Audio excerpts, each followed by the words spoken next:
Mesdames, Messieurs, bonjour. Merci d'être venus si nombreux à cette conférence au sujet de la politique étrangère américaine et l'élection présidentielle aux États-Unis.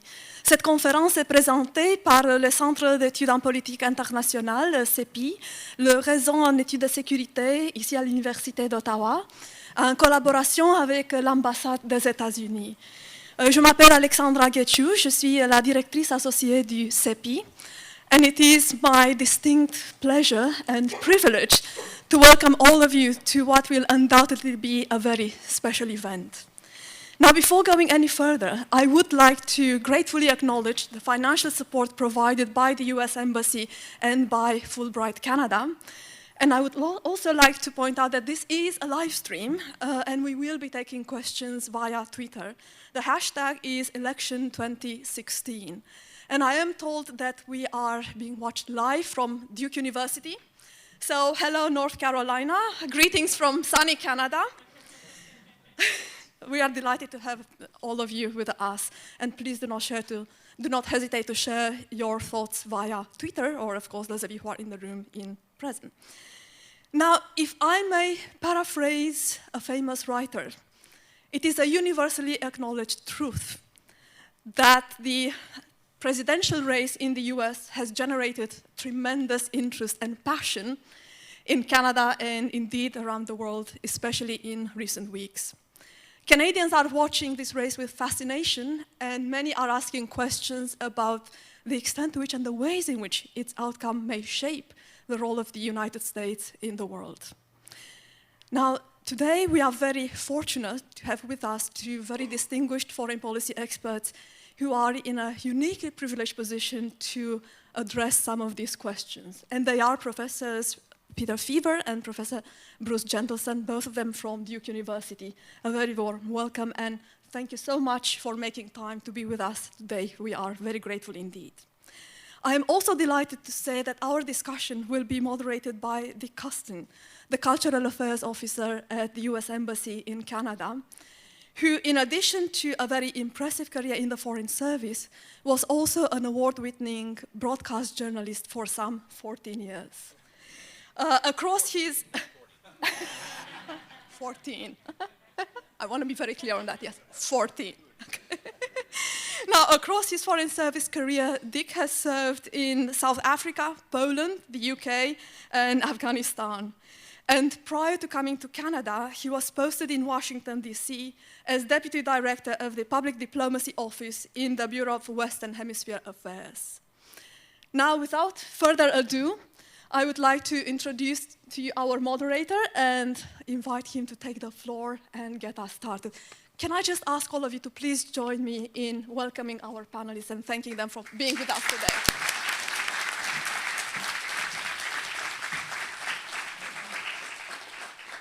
Thank you so much, Alexandra. It is truly, truly a pleasure for me to be here because there has been no attention paid to this election whatsoever. You know, the United States Embassy and the United States government are very serious about supporting initiatives like this one, which help explain American policy and society and culture and values. And I think if there's anything that needs explaining, it might be these elections. So we're very grateful to have our two professors from Duke University here today. One thing I do want to add, though, is that the views that you will hear expressed here do not necessarily represent those of the U.S. government or the U.S. Embassy, so I have to be very careful about that. But I wanted to tell you, it's amazing the popularity of this particular topic. I have had people coming up to me left and right saying, we gotta vote, we gotta vote. I said, but you're Canadian.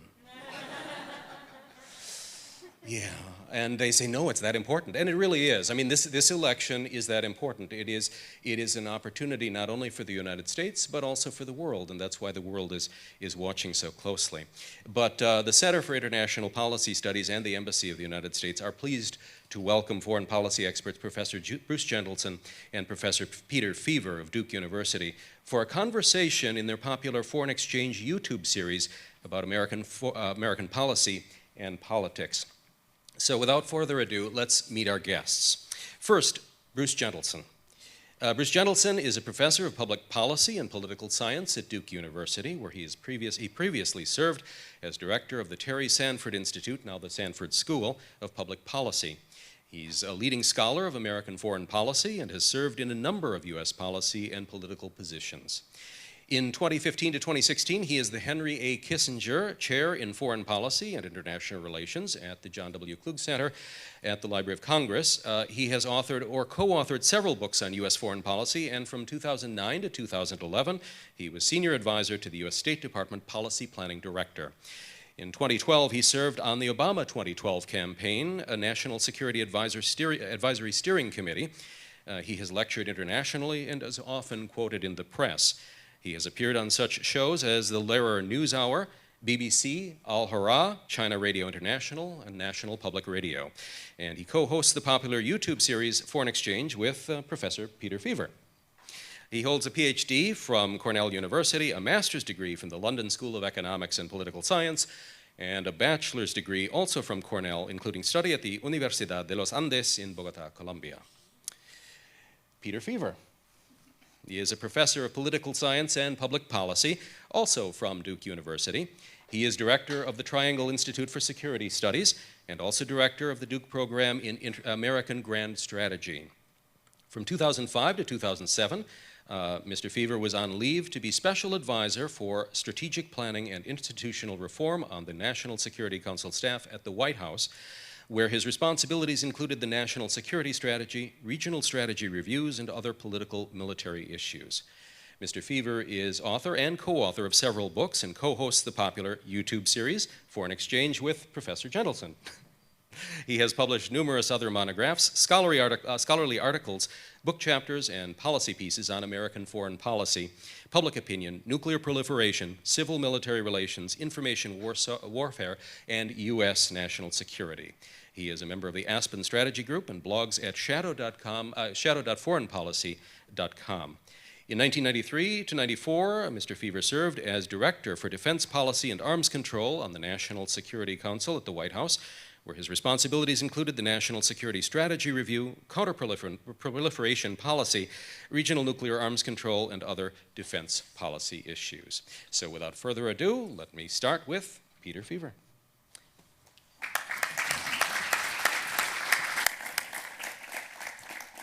Well, thank you. It's good to be here. It's good to be on the couch with my friend and colleague, Bruce Gentleson. I must say I was a little bit surprised. I know how important the U.S.-Canadian relationship is, and so I thought the last thing we would want to do is to bring up the topic of the election, which would be painful for the audience. The only thing worse than that would be to bring a card-carrying Republican up here to do that. I hope the staff of the embassy will work overtime to repair whatever damage that I do. But I want to make a few general remarks about how foreign policy fits in the campaign, and then I'll drill down to 2016. The conventional wisdom is that foreign policy doesn't matter much in presidential campaigns, but the election matters a great deal for foreign policy. That's the conventional wisdom story. So when it comes to picking a president, it's chosen more on domestic policy matters. The famous aphorism from the 1992 campaign, "It's the economy, stupid," trying to focus then Governor Clinton just on talking about the economy, and that's how American voters pick their president. But then the conventional wisdom goes, once you have a president, it matters greatly what that choice is, because, of course, different perspectives, once they get into office, swing wildly in how America's direction goes. As a point of fact, the conventional wisdom is wrong as a general rule. In fact, foreign policy matters in the vote choice much more than that story I told you holds. Voters have to have a minimum level of comfort with the candidate on national security, even for the candidate to win. So for Governor Clinton in 1992, even though it's an economy-stupid election, he understood that he had to pass that minimum commander-in-chief threshold test. and tried very hard to do so, was in danger of falling below that and was rescued at a crucial moment by retired Admiral Crow, who had served as chairman of the Joint Chiefs of Staff under Bush. And Crow got up and said, actually, even though I served with President Bush, I would prefer to have Clinton as commander-in-chief. And that was a powerful, validating moment that got Clinton over the commander-in-chief threshold test. So there's a minimum threshold you just have to pass. Remember this for when we get down to the 2016 election. But also, foreign policy issues can play a vital role in the perception of the two candidates. And in '72, for instance, it's quite clear that there was a national security referendum, and the American people did not want the direction that was being offered by McGovern. Some would argue 1980 was a similar foreign policy choice election. 2004, the Iraq War was crucial. 2008, the Iraq War was crucial, although the vote went the other way. So foreign policy can matter a great deal in the voter's choice. Conversely, the conventional wisdom exaggerates the degree to which the presidential choice really matters. There's remarkably more continuity across across presidencies, even when the party changes hands. Now, if you just measure the rhetoric, you would think that it's a night and day switch. If you contrast, say, Governor Bush's rhetoric in the 2000 campaign, you would have thought he was going to come in and repeal everything that the Clinton administration stood for on national security. Likewise, then Senator Obama repealing everything that President Bush stood for. But if you step back and look at the level of policy, there's remarkable continuity across those presidencies, Clinton to Bush to Obama. And on crucial aspects about how to conduct the war on terror, for instance, President Obama largely continued the policies he inherited from President Bush. Actually, I think this insight is easier to see when you're outside the country and foreign nations look at what the U.S. is doing and says, boy, the words are different, but the policies sure look similar. And so continuity is usually more evident in fact than is realized in rhetoric. So my point is the conventional wisdom is actually an unreliable guide for assessing the role of foreign policy in elections and the role of elections in foreign policy over time. Except in 2016, okay? Now this might be the year that the conventional wisdom is right. In fact, many political scientists are suspecting that the most common phrase in PhD dissertations in the United States in about 20 years is going to be, except for 2016, comma, and then whatever general pattern we'll observe. This is a very different election, as you all can see. It's possible that that the candidate will be chosen not on national security grounds or not on foreign policy grounds, but on some very different set of criteria. There are foreign policy issues in play in this campaign, but the one that is the most important is that threshold commander-in-chief test. If you watched the debate on Monday, there was very little policy debate, very little time where one of the candidates was arguing for one foreign policy position and the other candidate was arguing for the other foreign policy position. In fact, Trump on several foreign policy matters says, well, I might actually agree with Clinton on this narrow issue. What is important, what is vitally important in this campaign is the national security commander-in-chief threshold test. And this is important because for the first time in modern memory, the Republicans have nominated a candidate that many Republicans feel falls below the commander-in-chief threshold. And it's quite unprecedented but a lot of senior Republican national security experts have actually come out publicly and said, in their judgment, this, at that point he was just a candidate and now the nominee of the party, does not meet that minimum threshold. And so I was one of the people who signed that statement in August. I signed an earlier version of it in March. And I was joined in August by about 50 other colleagues who had served at senior levels in previous Republican administrations. This is a remarkable shift. As a general rule, Republicans own national security as an issue. When voters are concerned about national security issues, then that helps Republican candidates as a general. There are fine people on the other side of the aisle working national security, but when the voters care about national security, historically they've favored Republicans. And so to have senior Republican national security specialists say that in their judgment the candidate falls below the threshold, that's quite striking.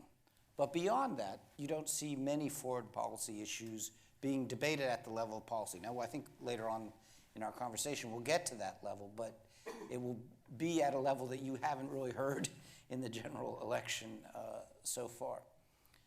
Likewise, one could argue that this is a case where if the election goes one way or the other, the foreign policy direction of the country will shift pretty significantly compared to previous elections.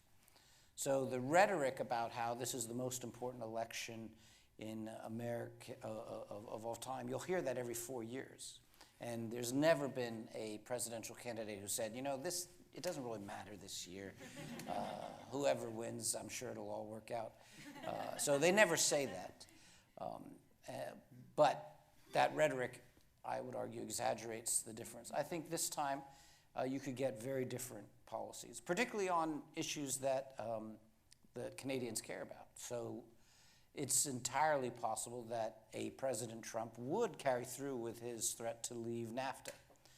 If I had to bet, what he would do is actually start filing the motions to head in that direction and then seek to renegotiate a bilateral sweetener that would stop it, but sort of basically jam Canadians and the Mexican government to make concessions. But if they don't, then move out. And that's something that the last president talked about doing. So President Obama campaigned and said he was going to renegotiate NAFTA, but everybody understood that was nonsense. And indeed, someone from his campaign at a session like this came up and said, don't worry, he's not that stupid. And that person lost his job. So watch how carefully my friend tiptoes and dances whenever you ask a really tough question. This time around, I think it could be different. And so there are issues like that where I could imagine a President Trump moving in a very different direction.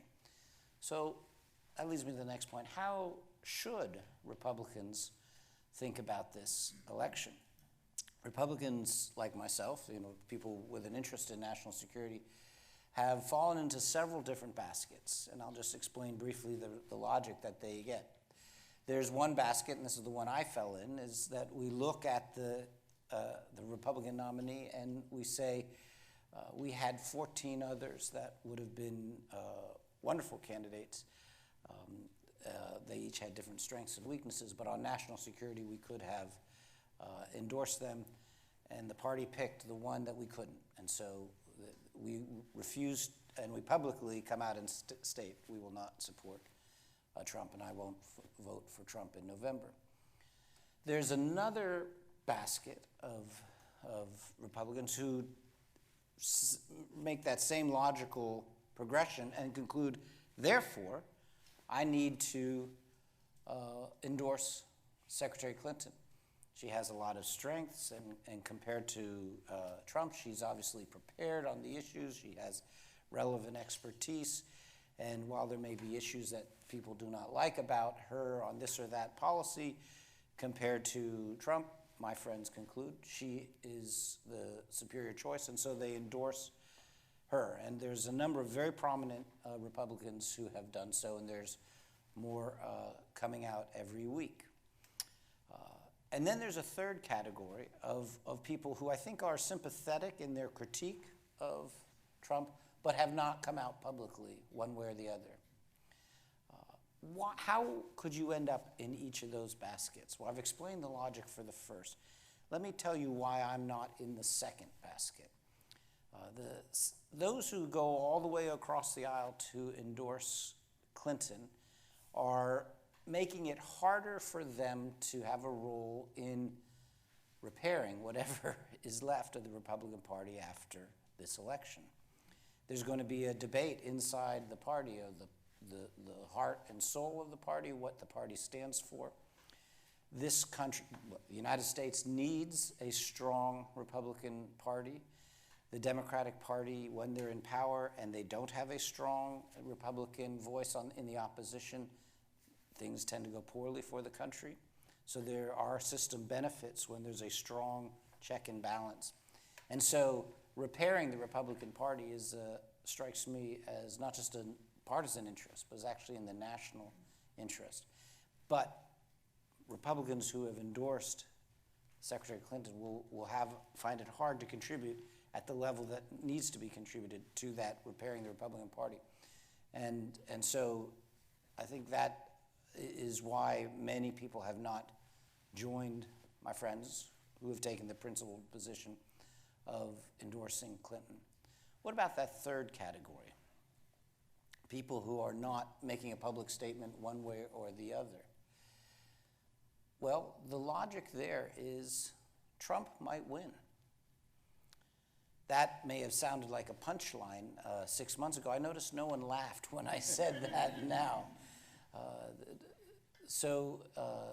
Secretary Clinton is a markedly weak candidate for president. She has the highest negatives of any successful candidate for president. If she becomes president, she will be the most unpopular president on day one that we've had. The only nominee more unpopular than her in the polls is the one she's facing, Trump. So she may still win, but she has very high negatives, and so she could lose. She has a number of issues where the positions she took or the record she has deeply problematic, and so much so that almost any other Republican would have been very able to put her on the defensive in debates. It's also the case that she's stuck with a record that is very hard to defend. Now you're going to see a master tiptoe and tap dance around to defend it, but what he will be unable to rebut is the fact that the country in international relations terms, geostrategic terms, is in worse shape today than when Obama took office. And so the Obama administration, in geostrategic terms, drove the country into the ditch. And now she's campaigning to be asked to be given the keys to the car for another 4 years. That's a very tough argument to make. And it's entirely possible that she would fall short and not win the election. It's also possible to imagine surprises between now and November. We can all come up with them. It's hard to come up with surprises that would help her. It's much easier to come up with surprises that would help him. So that means there's a real chance, at least a big enough chance that it's worth planning for a President Trump. In that case, it's in the country's interests that he have the best advisory team that he can have. People like myself are disqualified. We've come out publicly and said we would not vote for him. People like my friends who've endorsed Clinton have made themselves even more unemployable in a Trump administration. And I think you all, as global citizens who will be affected by whatever the U.S. does in the next 4 years, it's in your interest that some of the finest national security team that is available to Trump. And so I am glad that some of my friends, even though they might share some of my critique of Trump, have not come out publicly and have made themselves available to serve should Trump be elected. So I think that's why people fall in the different baskets. But then, and this is my last word before I hand it over to Bruce, there is a fourth basket, and I think some of my friends thought I might be in that fourth basket. And that's the people who are coming north shopping for real estate. I just want to tell you, this is a beautiful city, and I'm impressed by the weather. It's just remarkable. I don't know why you all complain about it, because it's really quite lovely. But no, I'm not shopping for real estate here.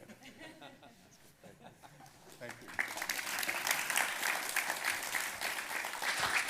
Bruce, before we get started, I'm just wondering if we should put chairs on the stage in case you want to throw any, or if between the two of you. I just want to make sure. Yeah. I've got to work my way out of that ditch first. I'll figure that out. First of all, let me thank Stephanie and Alexandra and the university and the center and the American Embassy for inviting us here. It's a great opportunity to have this kind of dialogue here in Canada as well as we have it back in the U.S. And let me say that, as Peter said, we're friends. I don't have any friend who I consider a good friend who's wrong as much as he is, but we're friends. In fact, in 2012 we did this. We did some dueling op-eds for foreignpolicy.com. And then we did one in the local newspaper, Raleigh News and Observer.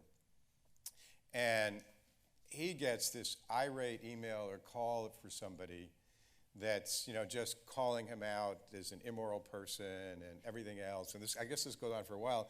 And he finally emails me and forwards it to me because he'd made a bet with the guy that if he could demonstrate that people considered him a good person. I had to find one person who considered me. That's right. The guy would contribute to his favorite charity. So he called upon me, the dueling op-ed, and I told the guy, he's wrong a lot, but he really is a good guy. So we got a donation to whatever his favorite charity was, I think, from the guy if he delivered. So let me make a couple of comments. Some are, I guess, some agreement, but I also want to sort of just set the context, talk about a couple issues, but I think you guys will ask about a lot of specific issues. First point, I think, is what Peter said about the question about foreign policy matters. And it really does matter a lot in this election. And for many of the reasons that he said, for some I kind of want to add on to, more than I think many other elections. It's true it's been out there.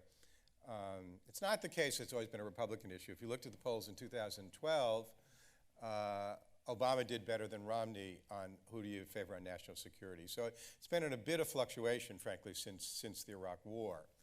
But there was a period coming out of Vietnam where it really was a heavily Republican issue. But the reason it matters is you see polls, and I've got some data here that I wanted to use. So 2011, December 2011, a year before the 2012 presidential election, when people were asked what's the most important problem facing the country, only 6% named international issues, right? In December 2014, right after our midterm congressional elections, it was 9%. In December 2015, getting into this election year, after things like San Bernardino, it was up to 32%. And a couple months ago, USA Today did a poll, and it came out about 23%. So jobs in the economy was higher, but they were the only two issues that were up there in double digits. You don't have to be the most important issue, especially in a close race, to make the marginal difference. And I think that's going to stay that way. And I think that it's both specific issues, but it's also this broader notion of commander-in-chief, or more broadly, who do I think handles the country's interests? And so we haven't seen numbers like that really in a long, long time. I think 1980 we probably would have seen them, in the wake of the Soviet invasion of Afghanistan and the American hostages in Iran. Second point is, and here I think I'm going to differ a bit, is the sharp differences between the candidates and the parties. So Trump is a more extreme version of some broader differences. I mean, for example, on polls about, and these are actually taken from the Chicago Council on Global Affairs, which does a lot of great polling. In fact, we both serve on their advisory committee. Is Islamic fundamentalism a critical threat? 75% of Republicans, yes. 49% of Democrats, yes. Use of torture against suspected terrorists, 64% Republicans, yes, 33% Democrats. Immigration, a threat from large numbers, not even specifying illegals in this question, 67% Republicans, yes, 27% Democrats. This wall in Mexico, the Rio Grande, 79%, 28%. Climate change, flip it, 57% Democrats, yes, it's a critical threat, 18% Republicans. So we're seeing, I think, a significant difference in the parties. And it's not just Trump. You know, I think Ted Cruz was pretty close in his candidacy. And even if you look at what's happened in Congress, so when there was the vote last summer, 2 summers ago, on the Iran nuclear deal, every single Republican in the House and the Senate voted against it. Now, you know the difference between our systems. Party unity, you know, is not inherent in the American political system. At the same time, a number of Republican luminaries, Colin Powell, Brent Scowcroft, National Security Advisor to 2 presidents, President Ford and George H.W. Bush, Senator Richard Lugar, conservative but chairman of the Senate Foreign Relations Committee for many years till he lost his seat, all supported it. So what you've been seeing in the Republican Party is, in many respects, a squeezing of what used to be called the Republican internationalist wing. There wasn't a single one of those 14 or 15 candidates, in my view, who, you know, was an internationalist in that traditional Republican sense. Trump takes this further. He's not an isolationist. Rand Paul sort of started that way, and he was actually the first guy to be knocked out. To me, an isolationist is somebody who says, let's just get out of world affairs, right? Trump's is different. You know, he wants to not just pull back, but he wants to kind of externalize the costs, right? We'll do this if you pay us more money, you know, NATO, Japan, South Korea. We're going to build a wall and you're going to pay for it. And, you know, it's sort of a bullyism in foreign policy that is highly aggressively nationalist, but it's not necessarily just coming home, it's making others, you know, hitting others along the way. I was giving a series of talks like this in Spain in February when Trump was first rising, and the word in Spanish for bully is matón. And I think that matonismo has much better ring than bullyism, so I've been calling it matonismo. Hillary Clinton, by the decision to run as Secretary Clinton rather than Senator Clinton, from the get-go she felt that she wanted to emphasize foreign policy more in her campaign, and also B, that it was a bit more prestigious. You know, she sort of falls in what in the policy world and the academic world is called liberal internationalists, with a more hawkish tint than President Obama. You know, on issues like Syria, for example, she's on record of having pushed a bit more for combining various kinds of military action and coercion with diplomacy. I think the TPP, the Trans-Pacific Trade issue, is somewhat of an exception to what we think of liberal internationalists, but I want to say, you know, a word about that in a second. And so you see big differences among the parties. Trump is both a manifestation of these trends in the Republican Party and an exacerbation of them, but he didn't invent them. He just figured out how to tap them and take them to the next decibel. You know, his effect, as he might say, has been huge, but there were things to work with there. The last 2 points I make, one is the sense of the historical moment that we're in, and that's another reason why I think why people around the world are paying attention and Americans are paying attention. I mean, you think about where we are in this moment in history. You know, we're a quarter century since the end of the Cold War, and it's fair to say that the end of the Cold War has not yet been worked out, whether it's the policies of Putin or a whole variety of other issues that relate to the end of the Cold War. We know what happened at the end of the Cold War, but I think historically that's still playing itself out in global geopolitics. We're in the era of globalization, which, you know, the columnist Tom Friedman used to call it the, you know, the golden straitjacket. Like, it's a really good thing, and, you know, the golden arches theory of conflict, 2 countries that have McDonald's don't fight each other. And I think what we've seen is the cumulative effect, because this is not just the United States, right?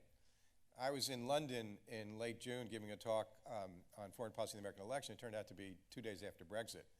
And I just sort of said, you guys tell me what's going on over here, you know.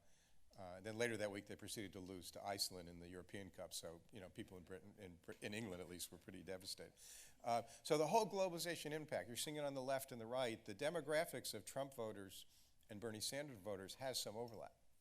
They differ about where to take it, obviously, in policy terms. You know, you see it in the rise of the left wing in many countries in Europe, Syriza in Greece and Podemos in Spain, and the right-wing groups all over Europe. And so, this era of globalization is swirling around us, as a second broad force along with the end of the Cold War.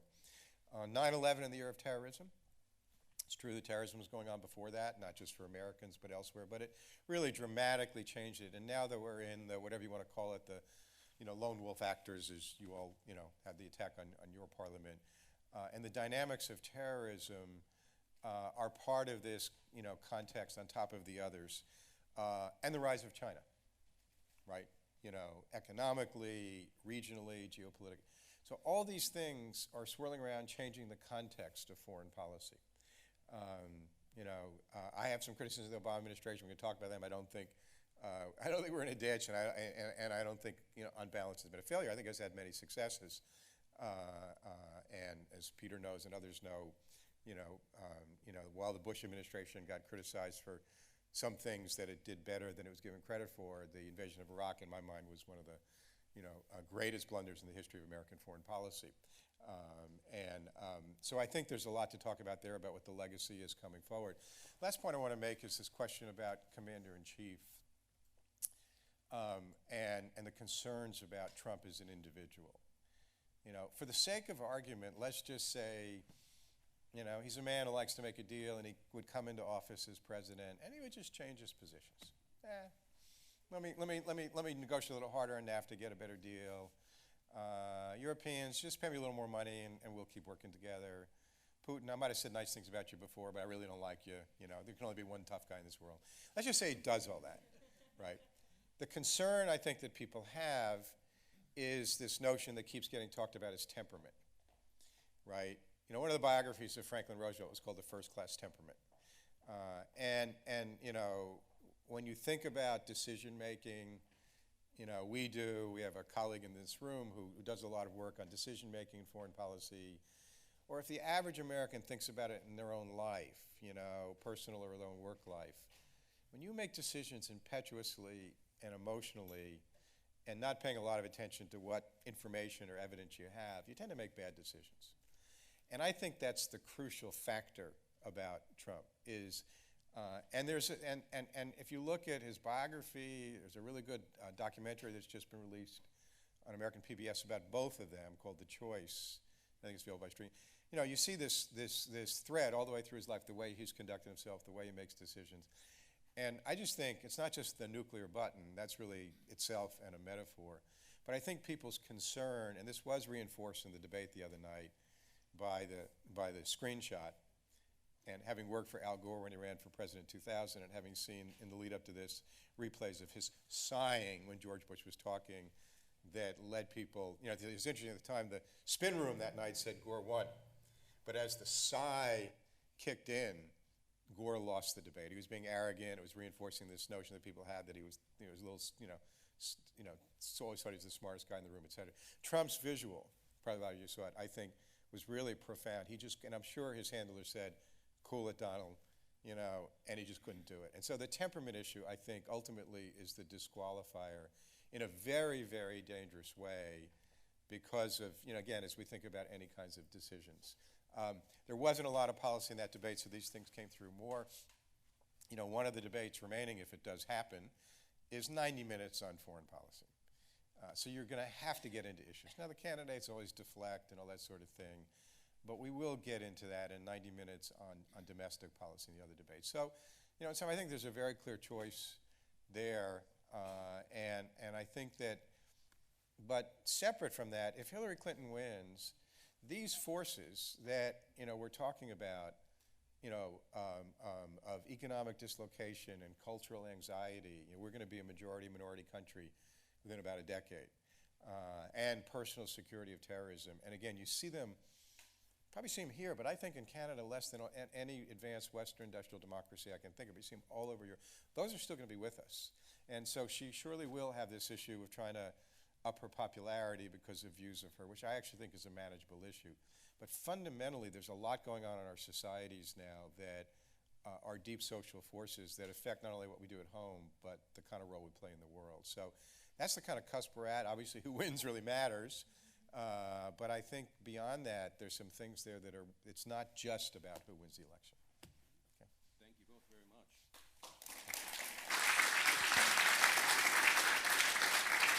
Before we go to the audience with questions, just one thing that you had touched on, Bruce, and I wanted you to discuss it just a little bit more because we tend to skew young in this audience. Obviously, we're on the university campus here. What effect do demographics have, this particular election, and particularly the youth vote? Previously, there have been difficulties getting that youth vote out and making sure that they felt like they were invested in this election, invested in democracy and so forth. What is the case this time? Is it important? Is it critical to the elections? So we get about 58% of registered voters that vote in our presidential election. Okay, that's just and in our midterm congressional elections, it's like 36, right? World's greatest democracy, you know, not exactly what you want. And the 18 to 25 demographic, in fact, across countries, you know, in the Brexit vote, they were the ones who wanted a do-over. You know, I didn't vote, and I really liked being in the EU, oops, but they didn't turn out there. So it's a problem. And it has been a problem for Hillary Clinton. You know, at one point, during the primary, 60% of women under 30 favored Bernie Sanders. And it was a really interesting dynamic, you know, and he wasn't exactly, you know, telegenic or anything else, but there is this sense with the vote. People are saying 1 in 3 people under 18 to 25 now are leaning towards the two, you know, the Libertarian candidate and the Green Party candidate. And again, in our system, it's really about the two candidates. And I think that's a major effort on her part, is to get those people out. Because we live in North Carolina.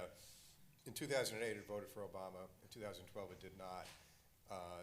Beyond the youth, there's the African-American vote, the Hispanic vote.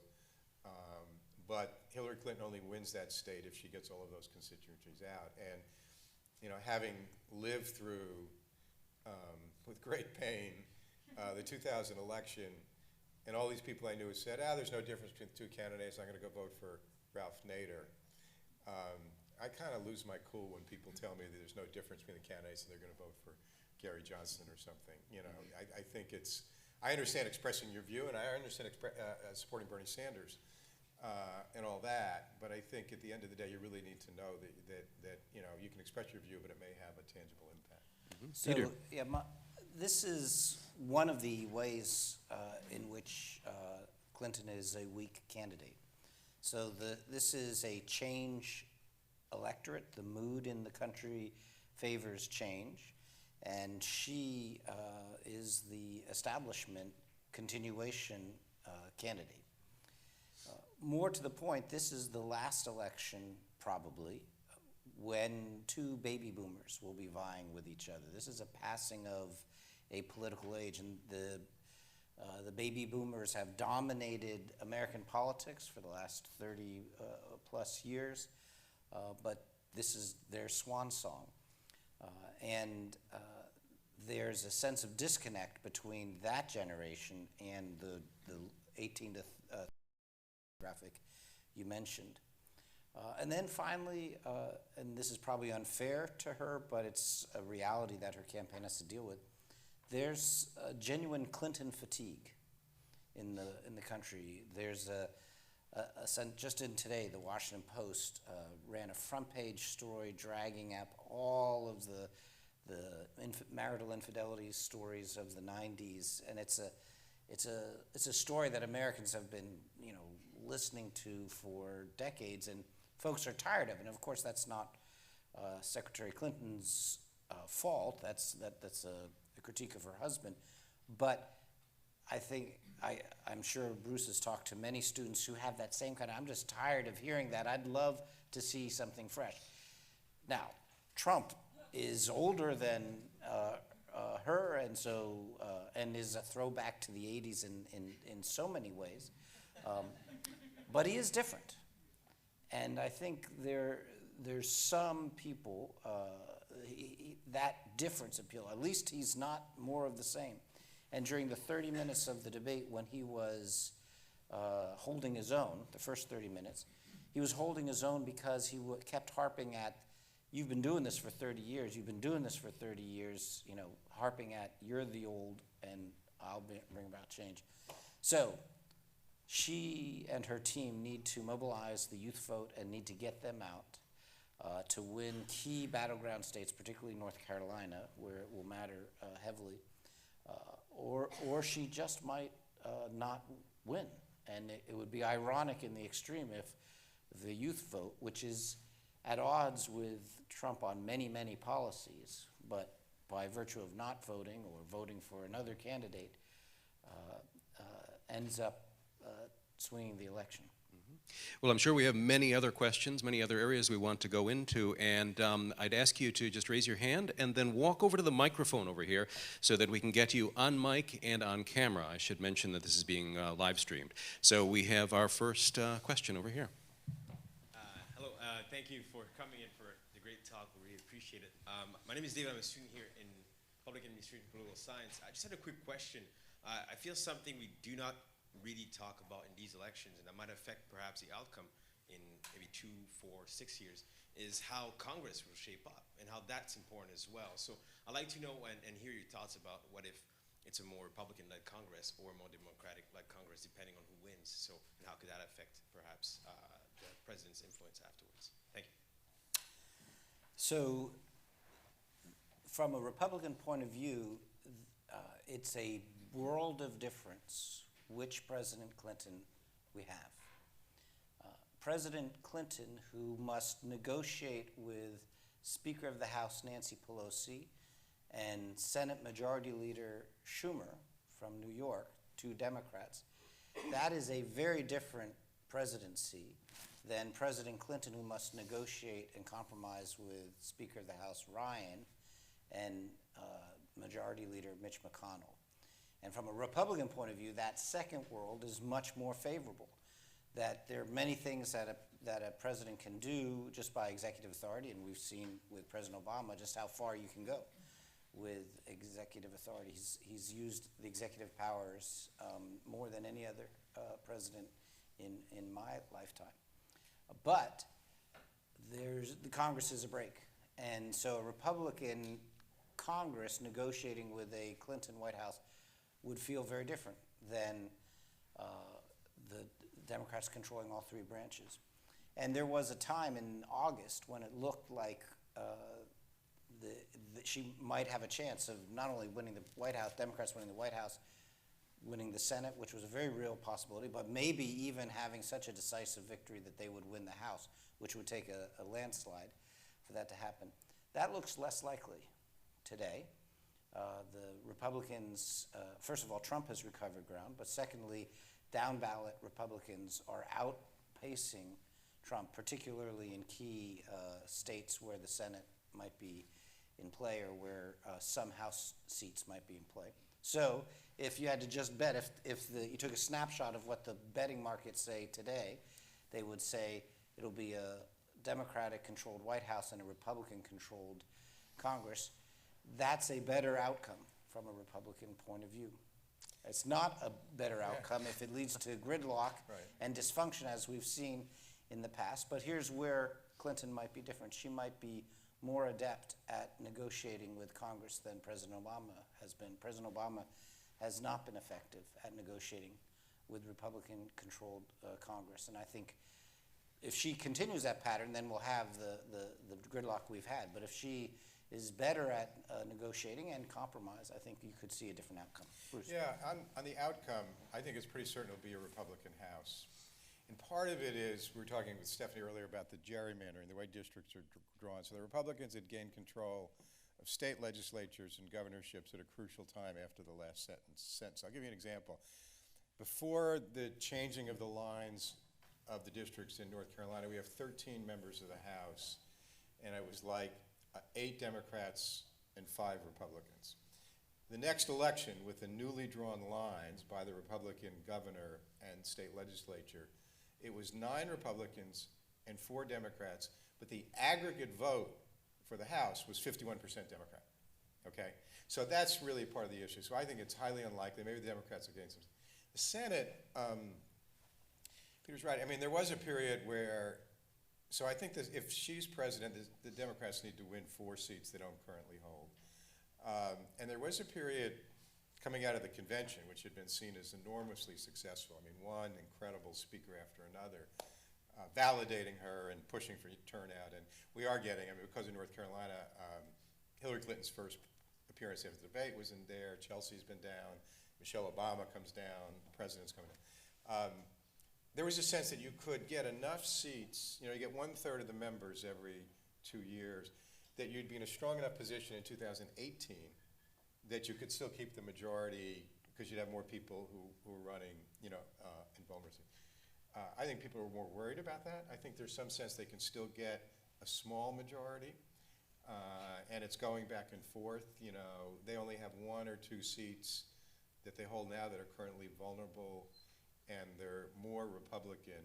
The problem is that because some of the very big donors for the party, Republican Party, are not donating to Trump, names you might know like the Koch brothers and Sheldon Adelson, they're putting all their money into the Senate races. And my son is involved in this. He works in the Senate, and his mood went from, this is going to be great, to when I saw him a couple weeks ago, I don't know if this is going to work. He works for a Democratic Senate, powerful Democratic Senate. And but the other point, I think, is this question of what happens with, let's just say it's either fully Republican or split. People say that when Hillary Clinton became senator, she got a lot of praise from her Republican colleagues about her willingness to work across the aisle. So which Hillary Clinton you see? Is it the First Lady in the vast right-wing conspiracy, or is it the senator from New York who worked pretty well with John McCain, with Lindsey Graham, with a whole variety of people? The Republican challenge, I think, is, given everything that's happened, do you stick to this same lockstep party unity, heavily, Tea Party-ish? Is that working for you, right? Is that working for you as Republicans? And again, it's very untypical of our political system. Or do you begin to have a little bit more flexibility in it? If you're Paul Ryan, on the one hand, you worry about the Tea Party types getting rid of you like they did your predecessor.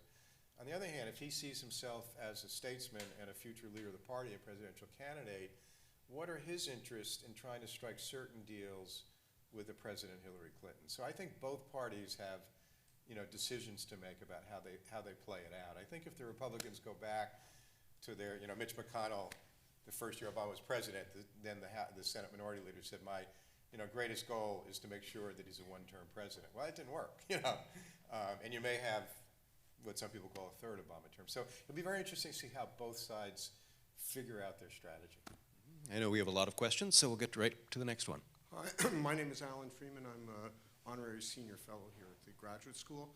I have a question for Professor Fever. I must admit, I'm a little perplexed with your basket.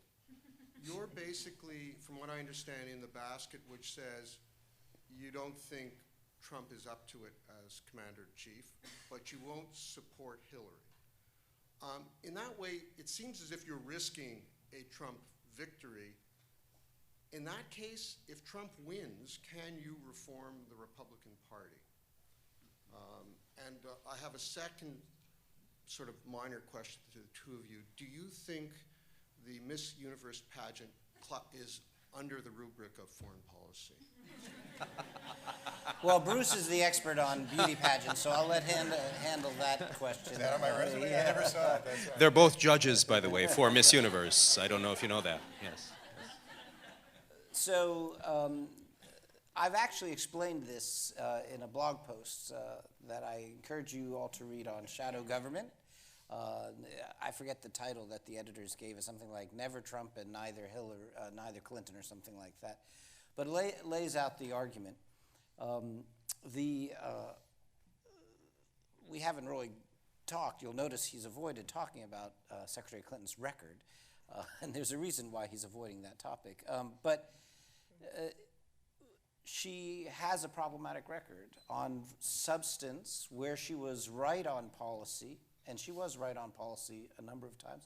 She was not influential, unable to persuade Obama. Where she was influential and able to persuade Obama, it didn't go well on policy. So Libya would be a classic example where she was clearly influential in shaping the policy, and of course, the Libya operation did not go well. So as a record goes, it's a difficult record. But also, presidencies are more than just foreign policy. There's also domestic policy. There's Supreme Court choices. It's troubling to me, and I say this as someone, the Clinton campaign has, of course, reached out to me and people like me, wooing us, trying to get us to endorse her. And of course, I think they have excellent people advising her. And so if she becomes president, some very, very fine Americans are going to go and serve the country, and I respect them. But in this wooing, they offer nothing. They don't say that she's going to modulate a policy in any way to appeal to Republicans. She won't even say that she will renominate for the Supreme Court the nominee that President Obama has nominated. And the reason is, if she wins, she's going to, and she gets a Democratic Senate, she'll nominate someone far to the left. He's, of course, to the left of what Republicans would like to see. But he's better than some of the candidates that the Democrats might choose to nominate. She won't even make that concession. And so, from a point of view where you care about a wide spectrum of issues, you could say this is a problematic issue.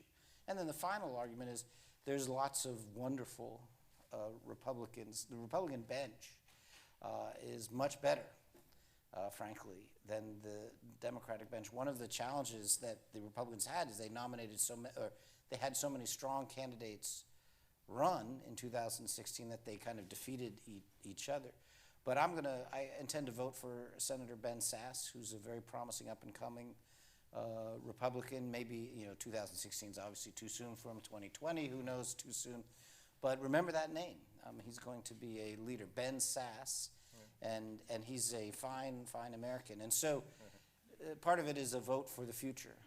So you well. think you can reform the Republican Party with a President Trump?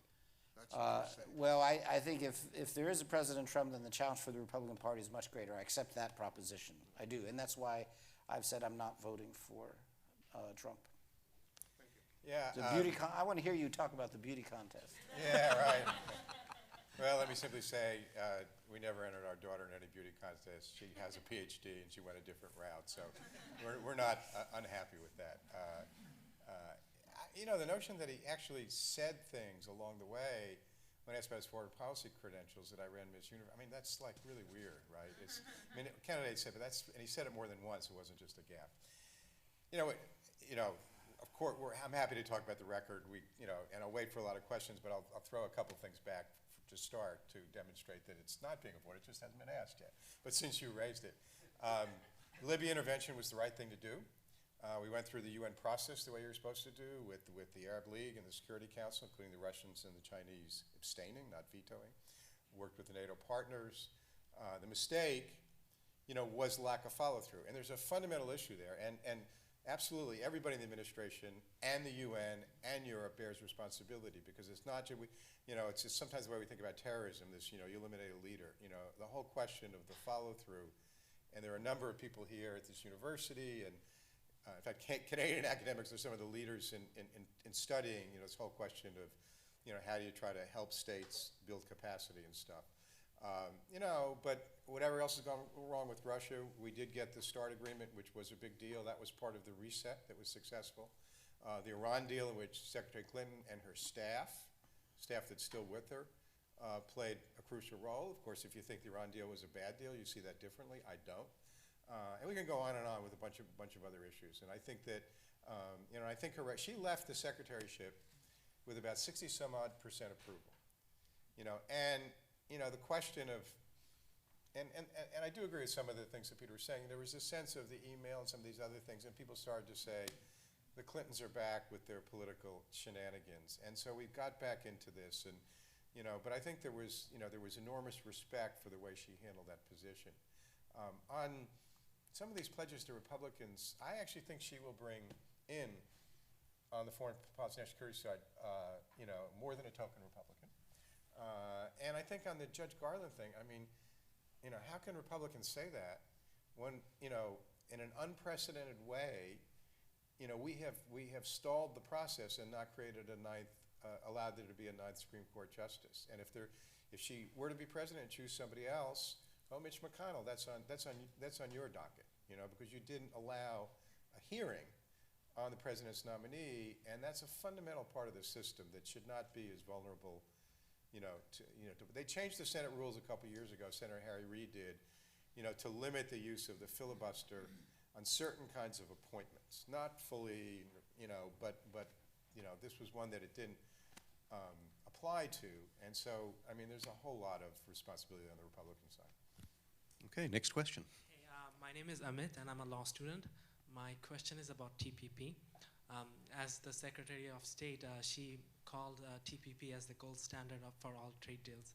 But as a candidate, she has been campaigning against it. Do you think she flip-flopped because of the pressure from Bernie Sanders voters, or do you think she changed fundamentally as a person? Yeah, no, I mean, the change came during the Sanders Challenge, no question. It's not my issue expertise, but I think, the Sanders Challenge was there. And so the official position, as she stated the other night, was, well, it was the gold standard based on where it was going, and then it changed.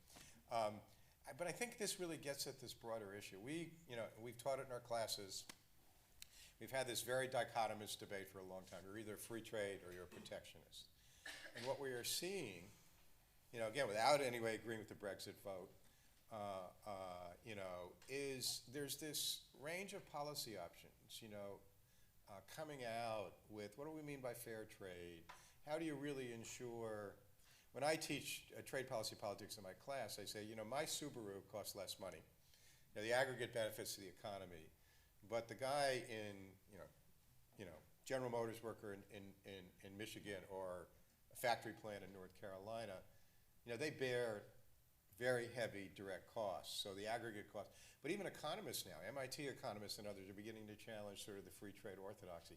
I think we need to rethink this, It may be addressed in the so-called lame duck session. The Senate did approve fast track, but if it fails, in that period, it will be because both Republicans and Democrats are not prepared to vote for it. So I don't know enough of the details about TPP, but if we move on to TTIP and all these other trade deals, I think that's the message we're seeing, is that globalization, the distribution of costs and benefits, we've got to work on that, which doesn't mean you go protectionist, but you find positions that are not just sort of the church of free trade orthodoxy. I do think TPP illustrates a challenge that she has. If you want to stump a Clinton staffer, ask them to list the top 3 achievements that she had as Secretary of State. I've done this, and it's a cruel treatment to people to make them do this on live TV, so I would never do it to my friend Bruce Jennelson. But before she did that change of position, they would have said the Asia pivot. Her article on the pivot to Asia laid out the conceptual framework for it, and while it's clear that President Obama bought into the notion of disinvesting from the Middle East, she laid the conceptual framework for the heavy investment on Asia. But it's hard to have a pivot to Asia without TPP. And so this is the challenge. When she went against TPP for very understandable reasons from a political science point of view, you can explain why. She was in the fight of her life from the left, and she felt she had to cave on that issue or she would lose the primary. And now she's stuck defending that position, and she can't move back to the center because she's running against a candidate who is even more reflexively opposed to the TPP. And one of the few points when he scored on her on Monday night was saying, trust her, trust me, she's gonna change her position, which of course causes her to double down and say, by golly, there's no chance I'm gonna do the right thing when I'm president. Of course I'm not gonna change my position. So she's being, driven further and further to the left on this issue. But in doing so, it puts in jeopardy whatever good the pivot to Asia was able to accomplish. And so I think it's a big challenge. As Bruce mentioned when he's quoting statistics, the mood of the Republican voter has shifted. And so Republicans used to be pro-free trade, less so now. I think part of it is a reflexive anti-Obama. If Obama is for it, then I must be against it, whatever that is. And so I think that explains some of the shift. I think it also, there's this sense that that Trump is playing into, that these trade deals haven't benefited America as much as we're promised. But the reason for that trade deal is not just its economic pro or con, but it's the larger strategic framework that sets for Asia, which is very important for the future of Asian security. And so if they are unable to get it during the lame duck session, and Bruce is more optimistic than I am that they'll be able to get it then. If they're unable to, she's going to have a real challenge, because she can't go back to the countries and get a better deal. The countries have already made it clear that they've made some painful concessions that they're paying a political price for now, and they're not going to make further concessions. And so she'll be left with, do I support this deal or not? Do I just accept a big flip-flop? It's hard, but I think that's what she'll do, and my precedent for that is her husband on MFN for China. So go back and look at how he campaigned in '92 and then what he actually did in '93, '94. So I think at the end of the day, that's what she will do, but it'll be wrenching and painful for her, and she'll pay a political price. Yeah, I would just add one thing. I think that, with the NAFTA model, which only got through because of these side agreements on environmental issues and labor standards, there may be something like that you can do, with TPP or rebranding and that doesn't necessarily require renegotiation. That could give you, a possible way of moving on. Again, people who know the issue know, but I think there are options there that are not just, A or B. Thank you so much. Thank you. Next question, please. Hello, I'm Tyler Brooks. I'm a first-year student here, and I think on behalf of everybody here, we really thank you for coming here. It's really awesome that you guys come up here and talk to us about all this. Since the theme here is international policy, one of the things I like to look at is the Middle East, and I think that's a very big problem, or it's a big situation right now. And I just want both your opinions, if that's all right, on which presidential candidate do you think would work better with Israel? Because I think under the Obama administration, they kind of had a hot and cold relationship with Benjamin Netanyahu. And yeah, I just want to know your opinion. Who do you think would work better with Israel to try to resolve the crisis at hand? So I'll give a short answer, and Bruce can give a longer answer. You asked two questions: who can work better with Netanyahu, and who can work better with Israel? So, and those they may not be the same same answer. So I think Netanyahu would be very adept at relating to President Trump, so I don't think that the personal relationship would suffer much between a Trump and a Netanyahu. But if you elevate the issue to say, well, the long term, it may not be Prime Minister Netanyahu, as parties shift, who over the long term can work with the government of Israel. And I think that a Clinton administration would handle that rather adeptly. There's a lot of baggage from the Obama administration. The Obama administration grossly mishandled the relations with Israel, particularly in the first 2 years. They came in with a wrong-headed idea, and they are threatening to bookend that with a disastrous turn in the UN Security Council. They're with a possible move. That would be bad. But I think a Clinton administration would repair some of that damage. So I've worked on the Middle East issues a lot, both in government and outside. And I think that the criticism of Obama has a lot of inaccuracy in it. We just signed a 10-year largest military and intelligence assistance deal with Israel ever. President Obama has fundamentally disagreed with Prime Minister Netanyahu on two main issues: the Iran nuclear deal and the prospects why a peace agreement with the Palestinians would be in Israel's security interest. Okay, yet at the same time, despite those disagreements, he has maintained support for Israel and its broader security needs, and despite all of Netanyahu's antics, right, going way out there, further than any Israeli prime minister ever did. They have all American politics on the support for Governor Romney in 2012, campaigning in Congress against the nuclear deal. So I think that the criticisms really miss the point. They equate disagreeing with those issues. And as far as those issues are concerned, I recommend you watch a documentary, you may have seen on Netflix, called The Gatekeepers. It's interviews with 6 of the 7 living heads of the Israeli Mossad and Shin Bet, the big security force. All of them have been of the view that peace with the Palestinians is in the Israeli national security interest. These are not doves, with all due respect, Shimon Peres, who's a wonderful person, enormously important in the whole life of the state of Israel, was often seen as too much of a dove. These are hard-headed people that know it, right?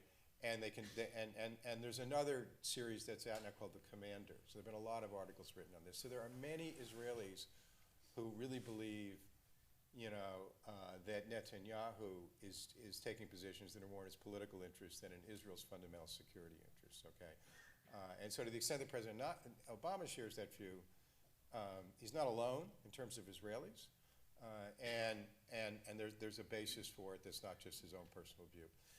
I think Secretary Clinton is really well positioned to handle this issue. She has a lot of credibility with the American Jewish community.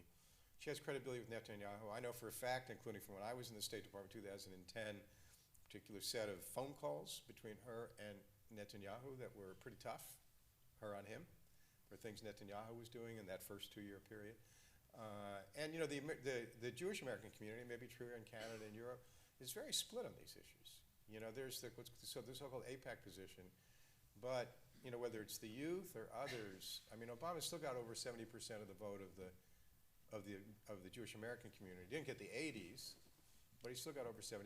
So I actually think that that there's plenty there for her to work with, and that Netanyahu, in his own way, is starting to tread on some thinner ice than he's been treading on at home. Okay, thank you. Next question. Hi, I'm a first-year student at the University of Ottawa, and my question is, in what ways do you think the Republican Party can rebrand itself to generate a higher youth and general vote? So they'll have to nominate candidates other than Donald Trump.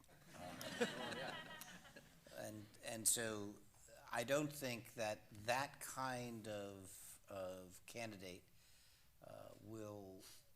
is the future of the Republican Party. I think actually he's somewhat sui generis, that when we analyze what happened in 2015, 2016, we'll see that Bruce's analysis, which made it seem like this is a very Republican thing, and he's just a slightly caricatured version of a real Republican. More or less the way that the Stay Puft Marshmallow Man was, just an extreme version of that from Ghostbusters.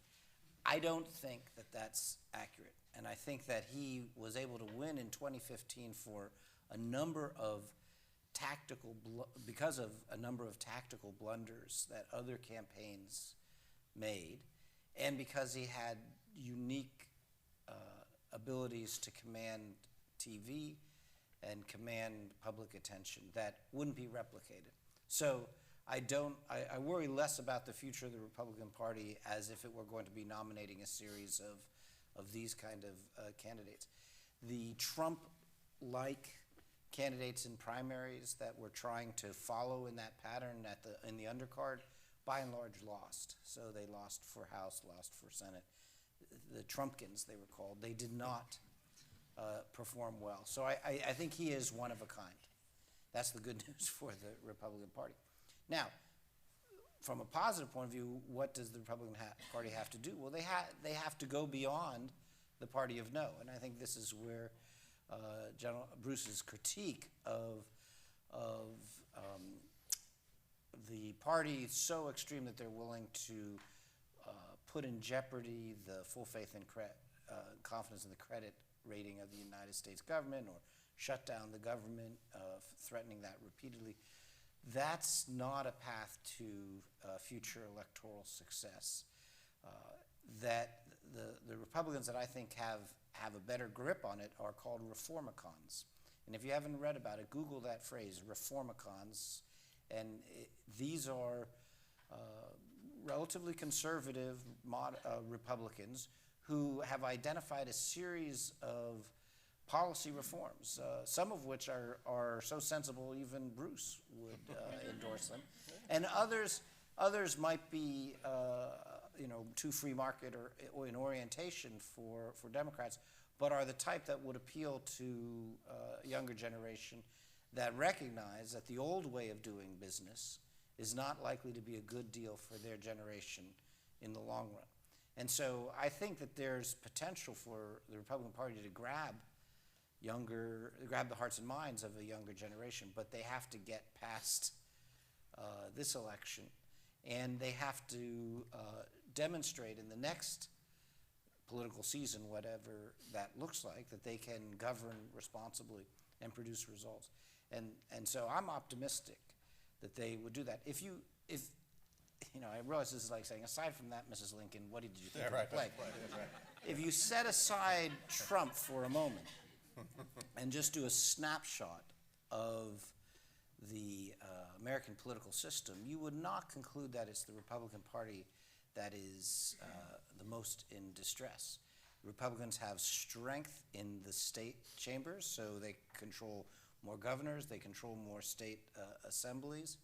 Moreover, if you look at who were the two candidates that were vying for the power in the Democratic side, 68 years old, 72 years old, throwbacks to a very older generation, and younger than them, very, very thin bench. Very few Democratic leaders that command sort of a national stage and give you the sense that they could lead. So you would, aside from Trump, you would say, that's the Republican Party is a party that has some life in it, which is one of the reasons why, in answer to the earlier question, I think it's worth still saving this party. I realize that maybe the party can't be saved, but I think it's worth trying because there's a lot of value there. I'll just add one thing to it. Stop being climate change deniers. I think the youth, you may have a different view about how to deal with it. I mean, even the American business, the international business community, if you're an insurance company and you insure hotels on Miami Beach, your views are starting to change about this thing. And I think the denial of it, the way it's done, I think turns off a lot of youth who might have a policy answer that's different than what Democrats are. But I think that's a bigger thing with the younger generation than others. Okay, we're running down to the wire here, and I see we have 2 questions left, so we'll try to make these relatively quick, if you don't mind. Please. Okay, my name is Miguel Diaz. I'm a third-year student from here, from the University of Ottawa. My question is related to Cuba. We have seen that during the Obama administration, we have experienced a defrost in American-Cuban relations, especially since the appointment of the new American ambassador in Havana. And my question is, how will the elections change this defrost process according to the different results, especially since Florida is one of the most important states during this election, again. And the Cuban-American community there has lots of power. So what will be the outcome for the Cuban-American relations? Why don't you do your critique first? Yes, well, I actually don't think the election will change much. Trump has not talked about reneging on that deal, so even if he wins, that's one area where I don't think you would see much change in policy. And of course, President Clinton would continue. And in some sense, this is a boil that's been lanced. This is done, and it's very hard to walk back. You can still choose to call the deal what it was, which was not much of a good deal from the U.S. point of view. It may have been time to move beyond the policies of sanction, but we should have gotten something more for it. Pretty much everything that the administration claimed that it got was found to be wanting in the months afterwards. And so as deals go, this illustrates Trump's critique of the administration, that they make bad deals. You can always get a deal if you make concessions, and that's what President Obama did on Cuba, got very little for it, but now it's done. And I think no matter who's president, it's going to be moving forward beyond that. So 3 points. One on the politics. In 2012, Obama split the Cuban-American vote in Florida, and the demographics, he won in the younger vote. You know, younger Cuban-Americans didn't have any sympathy for the Castros, but they thought it was time to start having relations, you know, cultural exchanges, a little bit more travel, and the like. So the notion of this block of Cuban Americans having one point of view has changed with demographic change, right? And I think that was, the election was before the deal, right? Politics. Second, policy. You know, there's a really interesting question here about what you get on deals, and the notion that he got a bad deal.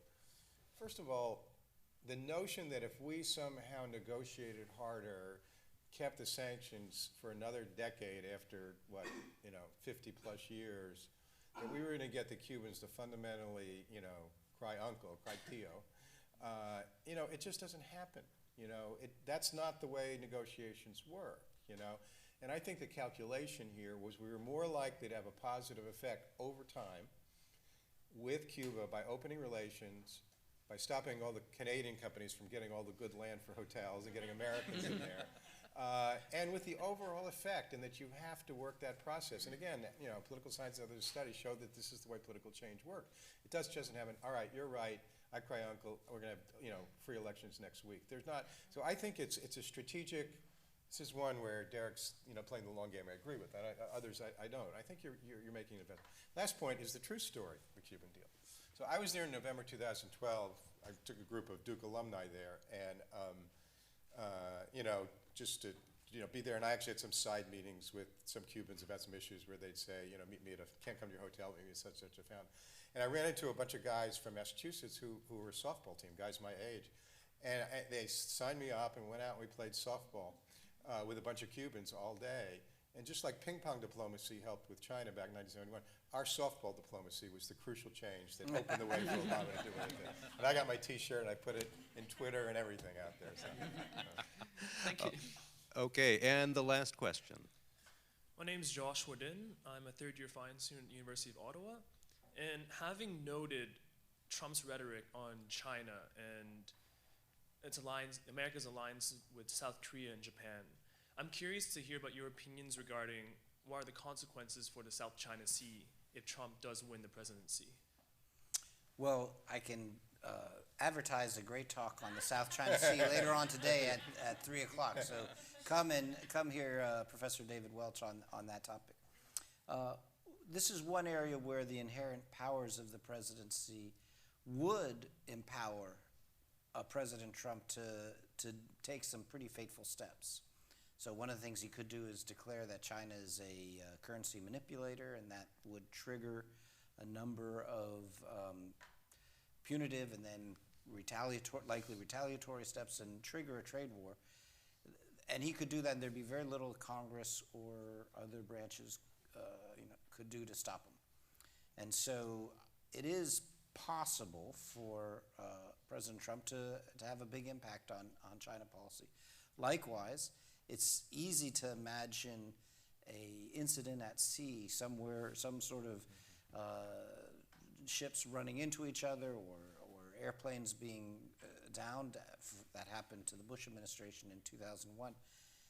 And a real crisis early on in the watch in that area with all of the escalation dynamics that a crisis like that has. And then questions about temperament, questions about who is advising him and who he's listening to. All of those things could matter. The last thing I'd say is one of the things that America will have to do after this election is to reassure our allies and partners around the world that they can trust the United States, that the United States, when they make a deal with the United States, when the United States makes a commitment, the U.S. will back that up. I think there are serious doubts about that, even now under President Obama. I think many of our allies and partners feel that President Obama has let them down, and then they hear the rhetoric from the campaign and they worry even more. And I thought the best moment, and I'll end with a happy bouquet for Secretary Clinton, her best moment in the entire debate was when she pointedly said that she reassured the Japanese government and the South Korean government that America would honor its obligations. And I think that message will need to go forward in the next administration. Yeah, I think that's right, and I mean, I think that message was particularly, with our allies, we send a message both of reassurance and restraint. In Japanese politics, there have been certain incentives for them to be pretty nationalist and assertive towards China. And so we want to reassure our allies that we stand with them, but we don't want to give them blank checks so they draw us into things that may be in their interest and not ours. I think Peter's point about the incidents at sea, so many things, conflicts over history, happen somewhat unintentionally, and that's a very dangerous situation there now. And I think that our strategy, I think we've been demonstrating, sort of a coercive element a bit more under Secretary of Defense Carter. But ultimately, I think this is a negotiation strategy. I think you can work with the case that came out of The Hague. I think the efforts of ASEAN to develop a code of conduct, which China's rejected so far. But, you work on those and you try to combine the elements of, a certain amount of deterrence with a certain amount of diplomacy. I think that's where the solution is. I don't think it's in somehow ratcheting up your threats to China so much that you raise the risks. And frankly, allies like Australia would say that's not what we want either. So there's a balance here. I think Trump is totally incapable of anything that would fit under the word balance, so I think this fits there too. Okay, thank you. And thank you guys for a terrific conversation. This has been amazing, and I hope you got as much out of it as I did. We really appreciate your being here. Thank you very much.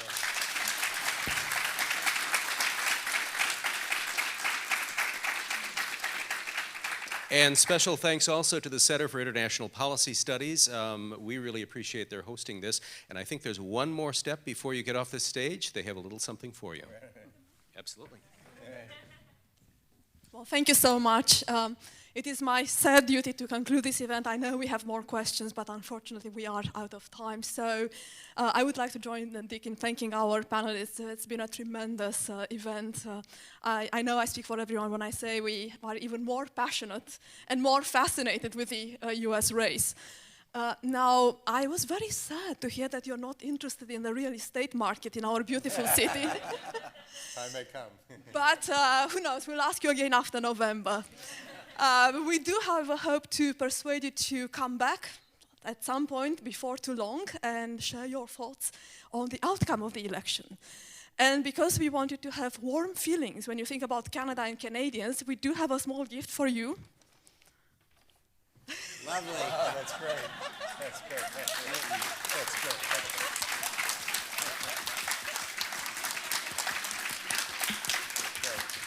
So hopefully next time you go skiing, you'll feel just a little bit Canadian. Thank you. But once again, thank you all so much. Thank you to the American Embassy. Thank you to Fulbright Canada. Thank you all for being here with us today. And please join me once again in thanking our panelists for a wonderful event.